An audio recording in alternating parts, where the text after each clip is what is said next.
বাম আমলের শিক্ষকরা রবীন্দ্রনাথ, সুকান্ত, নজরুল, মাইকেল মধুসূদন পড়াতেন। এত চোর চিটিংবাজের নাম মনে রাখতে হবে, এটা বাম আমলের শিক্ষকদের ধারণা ছিল না, থাকলে হয়তো অন্যরকম ভাবে তারা পড়াতেন। তাহলে এই সময় দাঁড়িয়ে এই যে দুটো চারটে ছিচকে চোর চলে এলো জেলের ভেতর, বাকি বড় বড় চোরেরা এখন রাস্তায় ঘোরাঘুরি করছে কেন? আসলে আমাদের চোখের সামনে একটা যাত্রা পালা অনুষ্ঠিত করার চেষ্টা করা হচ্ছে। যাত্রার নাম ভাইপো বাঁচাতে, পার্থ খাঁচাতে। এর আবার তিনটে চারটে ভাগ আছে। এর পরের ভাগে আসবে ভাইপো বাঁচাতে, অনুব্রত খাঁচাতে। কাক বা বিড়াল যখন লুকিয়ে খাবার খায়, ও নিজের চোখটা বন্ধ করে না, ভাবে বোধহয় অন্য কেউ ওকে দেখতে পাচ্ছে না। তৃণমূলের অবস্থা হিসেবে এখন যখন সন্দেশখালীতে ঘটনা ঘটে, ও দেখতে পায় না, না না ওখানে কিছু ঘটে। আর বিজেপি যখন হাতরাসে ঘটনা ঘটে, যখন উন্নয়নের ঘটনা ঘটে, তখন বলে আমরা কিছু দেখিনি। ইলেকটোরাল বন্ডের ঘুষের দুর্নীতিটা যদি সামনে না আসতো, তাহলে তৃণমূল বিজেপি আরোই কিছু দেখতে পেত না। কি হয়েছে ইলেকটোরাল বন্ডের ঘুষে? আপনি আমি যে খারাপ ওষুধটা খেয়েছি, নিম্নমানের ওষুধ তৈরি করেছে জাইডাস, সিপ্লা, হেটেরোল্যাব, একটার পর একটা কোম্পানি নিম্নমানের ওষুধ তৈরি করেছে। আর সেই নিম্নমানের ওষুধ তৈরি করার ফলশ্রুতিতে তাদেরকে ওই এলাকার যে মহারাষ্ট্রের যে ড্রাগ কন্ট্রোল সংস্থা, তারা তাদেরকে চিঠি পাঠিয়েছিল যে তোমার ওষুধটা খারাপ, তুমি ওটা বাজারে বিক্রি করতে পারবে না। হেটেরোল্যাব তো করোনার ওষুধ নিম্নমানের বানিয়েছিল, যাতে ওকে বলেছিল ড্রাগ কন্ট্রোল যে তুমি ওষুধ বাজারে বিক্রি করতে পারবে না, তোমার এই ওষুধটা নিম্নমানের। যেদিন হেটেরোল্যাব ওই চিঠিটা পায়, শোকজের চিঠি পায়, পরের দিন গিয়ে ও 70 কোটি টাকা ইলেকটোরাল বন্ড মানে ঘুষ কিনে ওই টাকা বিজেপির অফিসে দিয়ে আসে। আর ওই করোনার ওষুধ আপনাকে আমাকে খেতে বাধ্য করা হয়েছে। প্যানপট্টির দাম 2017 সালে যা ছিল আজকে তা নেই। ওই প্রেশারের ওষুধ তেলমা, তার দাম 2019 সালে যা ছিল আজকে তা নেই। এত দাম বাড়ছে কেন? কারণ আমার আপনার পকেট থেকে যে টাকাটা বেরোচ্ছে, ওই টাকাটা গিয়ে ঘুরপথে ওই কোম্পানিগুলো বিজেপিকে, তৃণমূলকে কোটি কোটি টাকা দিচ্ছে। আর সেই টাকার উপর নির্ভর করে কেউ হেলিকপ্টার চড়ছে। আপনার মাথার ঘাম পায়ে ফেলে রোজগার করা পয়সায় হেলিকপ্টার চড়ছে বড় বড় মাতব্বররা। আচ্ছা, হেলিকপ্টার থেকে চা বাগান দেখা যায়? ওই যে চা বাগানের শ্রমিকরা বছরের পর বছর খেটে মরছে, ওই চা বাগানের শ্রমিকদের ন্যূনতম মজুরির ব্যবস্থা রাজ্য সরকার, কেন্দ্রীয় সরকার কে করেছে গত 10 বছরে? কেউ করেনি। ওই চা বাগানের শ্রমিকরা যে এলাকায় থাকে, ওই এলাকায় পাট্টা দেওয়ার ব্যবস্থা কেন করা হলো না কেন্দ্র এবং রাজ্য সরকারের পক্ষ থেকে? ওই প্রশ্নের জবাব তো 19 তারিখের আগে দিতে হবে। ওরা দিতে পারবে না, কারণ ওদের কাজ হচ্ছে পাট্টা কিনে নেওয়া। ওই সন্দেশখালীতে ওই যে নোনা জল ঢুকিয়ে দেওয়া যে জমিগুলো শাহজাহানরা কবজা করেছিল, ওই জমিগুলো ওই 34 বছরের বামেদের সরকার আসলে পাট্টা দিয়েছিল গরিব মানুষকে। কারণ 2004 সালে ইউপিএ 1 সরকারে 61টা সাংসদ পাওয়ার পরও বামপন্থীরা কোনো মন্ত্রিত্ব নিতে রাজি হয়নি, কোনো চেয়ার নিতে রাজি হয়নি, কোনো গদি নিতে রাজি হয়নি। বামপন্থীরা বলেছিল যদি দিতে হয় তাহলে 100 দিনের কাজের গ্যারান্টিটা দাও, যাতে গোটা পশ্চিম বাংলা, গোটা ভারতবর্ষের গরিব মানুষ দুবেলা দুমুঠো খেয়ে পড়ে বাঁচতে পারে। এইটাই তো লাল ঝান্ডা, এইটাই তৃণমূল বিজেপির বিরুদ্ধে লড়াইয়ের ঐক্য, যে গরিব মানুষকে বাঁচাতে হবে। কারণ যে কৃষক দুবেলা খেতে ফসল উৎপাদন করেন, উনি যদি ফসলের ন্যায্য দামটা না পান, তাহলে পরের বছর থেকে উনি চাষ করবেন না। গত বছর শীতে সিংহরের নাম অনেকে জানেন, সিংহরের পাশে বালুইপাড়া স্টেশন, গত বছর শীতে ওইখানে গেছি একটা মিটিং করতে। এরকম একটা বড় মাঠ স্টেশনের পাশে ফুলকপি ঢেলে ছড়িয়ে ফেলা। আমাকে ওখানকার কমরেড বলছে নেবে নাকি, নিয়ে যাও, 3টে ফুলকপি 1 টাকা। হ্যাঁ বলিস কি রে? বলছে হ্যাঁ, বাড়তি ফলন হয়ে গেছে, যা হয় কৃষকের লস, নিয়ে যাও। না না ভাই, হুগলি থেকে আমি কলকাতা এত দূর নেবো না, থাক। 3টে ফুলকপি 1 টাকায় কিনলাম না। বাড়ি ফিরছি, আমার বাড়ি দক্ষিণ কলকাতায় ঠাকুরিয়া স্টেশনের কাছে। ওইখানে রাত 10টা বাজে, তখন দোকানদাররা প্রায় উঠে যাবে। আমি জিজ্ঞেস করেছি ফুলকপি কত করে?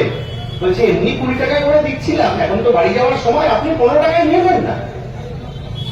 50 কিলোমিটার দূরত্ব হবে হুগলির বালুইপাড়া থেকে কলকাতা ঠাকুরিয়া। ওইখানে 3টে ফুলকপি 1 টাকায় বিক্রি হচ্ছে, কারণ চাষি ফসলের দাম পাচ্ছে না। আর এখানে যারা ক্রেতা, আমি আপনি, তাদেরকে 3টে ফুলকপি 45 টাকায় কিনতে হচ্ছে। তাহলে মাঝের টাকাটা যাচ্ছে কোথায়? ফোরেদের হাতে, দালালদের হাতে। কারা এই ফোরেরা, কারা এই দালালরা? গোটা এলাকায় সবাই চেনে তো তাদের। কোথায় গেল কিষাণ মান্ডিগুলো? কোথায় গেল ধান কেনার প্রকল্প? প্রশ্নের জবাব দিতে হবে। যেমন আদিবাসীদের জমির পাট্টা দেওয়া হয়নি গত 10 বছরের সরকারে, তেমনি কিষাণ মান্ডিগুলো অনেক জাঁকজমক করে চালু করা হলো, কিন্তু একের পর এক আস্তে আস্তে আস্তে আস্তে বন্ধ হয়ে গেছে। সরকারি স্কুলগুলো বন্ধ হয়ে যাচ্ছে। আমার আপনার ছেলেমেয়ে পড়তে যাবে এরকম সরকারি স্কুল বন্ধ হয়ে যাচ্ছে গোটা পশ্চিম বাংলায়, গোটা ভারতবর্ষ জুড়ে হাজারে হাজারে স্কুল বন্ধ হয়ে গেছে। আচ্ছা, হাজারে হাজারে স্কুল তো বন্ধ হয়ে গেল, যেগুলো টিম টিম করে জ্বলছে সরকারি স্কুল, 20টা 25টা 30টা বাচ্চা আসে, কোনোদিন যে কেউ আপনি গিয়ে ওই স্কুলের মিড ডে মিলের খাতাটা চ্যালেঞ্জ করেন, দেখবেন 250 বাচ্চার নামে প্রতিদিন ভাত ডাল একটা শাক করে বিল হচ্ছে, কিন্তু স্কুলে যাচ্ছে 20টা 25টা বাচ্চা। কোথায় যাচ্ছে বাড়তি খাবারটা, বাড়তি টাকাটা? এই লুট কে করছে কেউ জানে না। বিজেপি বললো, কি বললো, কেন্দ্রীয় সরকারের তদন্তকারী টিম আসছে, 100 দিনের কাজের দুর্নীতি, আবাস যোজনার দুর্নীতি, এই সব দুর্নীতি দেখতে বিরাট বিরাট টিম আসছে। দিল্লি থেকে বড় বড় টিম এলো, বড় বড় সাদা গাড়িতে করে ঘুরলো। নেট রেজাল্ট কি হলো? পাড়ার বাচ্চারা অব্দি জানে যে কোন চোরটা কত পয়সা খেয়েছে। পাড়ার বাচ্চা অব্দি জানে যে 100 দিনের কাজের টাকার ব্যাংক অ্যাকাউন্টটা কোন পঞ্চায়েত মেম্বারের সাথে লিঙ্ক আছে, কার কাছে কত টাকা ঢুকেছে, পাড়ার বাচ্চা অব্দি জানে। আর ওই 100 দিনের কাজের যে তদন্তকারী টিম, আবাস যোজনার দুর্নীতির তদন্তকারী টিম, ওই বিজেপির অশ্বডিম্ব প্রসব করেছে কোচবিহার থেকে কাকদ্বীপ অব্দি একটা থানাতেও একটা এফআইআর ওই চোর চিটিংবাজের নামে হয়নি। এটাই তো তৃণমূল বিজেপির সেটিং। সেটিংটা ওই গানের মতো, বুঝলেন না?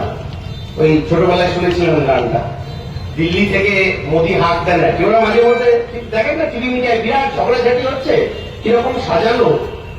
মোদি দিল্লি থেকে হাঁক দেন, আজ ভরি মেহফিল মে কোই তো বদনাম হোগা। আর দিদিমণি এখান থেকে ফিসফিস করে গাইতে থাকেন, ফির ভি দিল চিরকে দে তেরা হি নাম হোগা। যদি এই রাজনীতি না হয়ে থাকে গোটা পশ্চিম বাংলায়, তাহলে দুর্নীতির অভিযোগে দিল্লির মুখ্যমন্ত্রী গ্রেপ্তার হতে পারেন, দুর্নীতির অভিযোগে ঝাড়খণ্ডের মুখ্যমন্ত্রী গ্রেপ্তার হতে পারেন। দুর্নীতিগ্রস্ত হ্যাঁ কিনা সেটা তো পরের প্রশ্ন।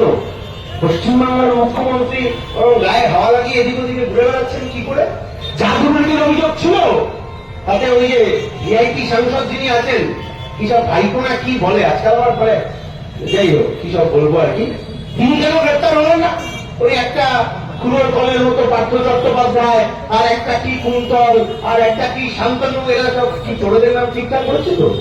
গন্ডগোল হয়ে যেতে পারে। আমার আসলে বাম আমলের পড়াশোনা তো বোঝেন, বাম আমলের শিক্ষকরা রবীন্দ্রনাথ, সুকান্ত, নজরুল, মাইকেল মধুসূদন পড়াতেন। এত চোর চিটিংবাজের নাম মনে রাখতে হবে, এটা বাম আমলের শিক্ষকদের ধারণা ছিল না, থাকলে হয়তো অন্যরকম ভাবে তারা পড়াতেন। তাহলে এই সময় দাঁড়িয়ে এই যে দুটো চারটে ছিচকে চোর চলে এলো জেলের ভেতর, বাকি বড় বড় চোরেরা এখন রাস্তায় ঘোরাঘুরি করছে কেন? আসলে আমাদের চোখের সামনে একটা যাত্রা পালা অনুষ্ঠিত করার চেষ্টা করা হচ্ছে। যাত্রার নাম ভাইপো বাঁচাতে পার্থ খাঁচাতে। এর আবার 3-4টে ভাগ আছে। এর পরের ভাগে আসবে ভাইপো বাঁচাতে অনুব্রত খাঁচাতে। ওই যে অনুব্রত রাইস মিল, ওই যে অনুব্রতর কোটি কোটি টাকার সম্পত্তি, তার সাথে আম্বানি আদানি ওই বিজেপির বন্ধুদের সরাসরি যোগ আছে। রবিবার বিকেলে আমাদের কলকাতার ওদিকে একটু শখ আছে লোকজনের যে একটু পোলাও মাংস খাওয়া হবে। পোলাওয়ের চালটা, যেটা এখনো অব্দি আমি আপনি বাজারে গেলে চালের দোকানে পুরনো গোবিন্দভোগ চালটা 85 টাকা কিলোতে কিনতে পারি, আম্বানি আর আদানি যখন পূর্ব বর্ধমান আর হুগলিতে সমস্ত চাল কলের মালিক হয়ে যাবেন, তখন আসলে ওই 85 টাকার চালটা 585 টাকা হওয়া থেকে কেউ আটকাতে পারবেন না। যখন আদানি আর আম্বানি এই যে একের পর এক রেলের লাইনগুলো কিনে নেবেন, পদাতিক এক্সপ্রেস কিনে নেবেন, দার্জিলিং মেল কিনে নেবেন, তখন 360 টাকা স্লিপারের ভাড়াটা 2360 টাকা হওয়া থেকে কেউ আটকাতে পারবেন না। ফলে এর বিকল্প যে দমবন্ধ করা পরিস্থিতিতে গত 10-12 বছর ধরে পশ্চিমবাংলার মানুষ রয়েছেন, 21 সালের পর থেকে পঞ্চায়েত নির্বাচন হোক, পুরসভা নির্বাচন হোক, বিধানসভা উপনির্বাচন হোক, মানুষ আসলে তৃণমূল বিজেপিকে মুখের মতো করে জবাব দিচ্ছেন। সেই জন্য বিজেপি ভয়ে আছে, সেই জন্য বিজেপি ভয়ে আছে। আর প্রধানমন্ত্রী এত মিটিং করে আসতে হচ্ছে, কারণ বিজেপি যে বেলুনটা পুড়িয়েছিল তৃণমূলের ওই বাইকের সাহায্যে, সেই বেলুনটা আসলে বেঁধে যাচ্ছে। কারণ মানুষ বামপন্থায় ভরসা রাখতে শুরু করেছেন। বামপন্থা মানে এই নির্বাচনে যদি আপনি বামপন্থী প্রার্থীকে জয়ী করেন, দেবরাজকে জয়ী করেন কাস্তে হাতুড়ি তালায় ভোট দিয়ে, তাহলে চা বাগানের শ্রমিকদের পাট্টা দেওয়ার লড়াই হবে, চা বাগানের শ্রমিকদের ন্যূনতম মজুরির লড়াই হবে। দেবরাজকে যদি কাস্তে হাতুড়ি তালায় ভোট দেন, তাহলে শ্রমিকের ন্যূনতম মজুরির লড়াই হবে, কৃষকের ফসলের থেকে 50% বাড়িয়ে সেই ফসল কেনার গ্যারান্টি হবে। দেবরাজকে যদি কাস্তে হাতুড়ি তারায় ভোট দেন, তাহলে বেকারের হাতে স্থায়ী কাজ তুলে দেওয়ার জন্য নতুন নতুন শিল্প তৈরি করা হবে। বেকারের হাতে স্থায়ী কাজ তুলে দিয়ে তার উজ্জ্বল ভবিষ্যৎ তৈরির চেষ্টা করা হবে। দেবরাজকে যদি কাস্তে হাতুড়ি তারা চিহ্নে ভোট দেন, তাহলে গোটা জলপাইগুড়ি জেলার জুড়ে যে বিভিন্ন জায়গায় এই যে ট্রাফিকের সমস্যা, সেই সমস্যা কাটানোর জন্য নতুন ওভারব্রিজ তৈরি করা, তার নির্মাণের জন্য প্রকল্প নেওয়া হবে। এমনিতে আপনার সাংসদ তো ডাক্তার, তাহলে গত এত বছর ধরে ওষুধের দাম যেভাবে বেড়ে গেছে, আপনার ডাক্তার সেই ওষুধের দাম কমানোর জন্য গোটা শহর জুড়ে একটা মিছিল করেছেন বলে আমাদের কাছে খবর নেই। ফলে ডাক্তারবাবু তার ডাক্তারিটা ভালো করে করুন, আর মানুষের জন্য যে লড়াই দেবরাজরা ওই করোনার সময় থেকে করছে, রেড ভলেন্টিয়াররা, সেই লড়াইটা করার জন্য দেবরাজ আরেকটু এগিয়ে যান। আপনার দুবেলা দুমুঠো ভাতের গ্যারান্টি করার জন্য, আপনার আমার বাড়ির বেকার ছেলে মেয়েটার হাতে স্থায়ী কাজের গ্যারান্টি করার জন্য, মাথার উপর ছাদের গ্যারান্টি করার জন্য, আর আপনার আমার মুখে যে সুন্দর মিষ্টি হাসিটা এতদিন ধরে বিলীন হয়ে গেছে তৃণমূল বিজেপির অত্যাচারের কারণে, সেই হাসিটা যদি আবার আমাদের মুখে ফিরিয়ে আনতে হয়, তাহলে আগামী 19 তারিখ ওইসব মেকি লড়াই ভুলে গিয়ে রুটি রুজির লড়াইতে 99% গরিব মেহনতি মধ্যবিত্ত মানুষের লড়াইকে এগিয়ে নিয়ে যাওয়ার জন্য দেবরাজ বর্মনকে কাস্তে হাতুড়ি তারা চিহ্নে ভোট দিয়ে জয়যুক্ত করবেন, এই আশা ভরসা দিয়ে আমার কথা এখানেই শেষ করছি। বিপ্লব দীর্ঘজীবী হোক।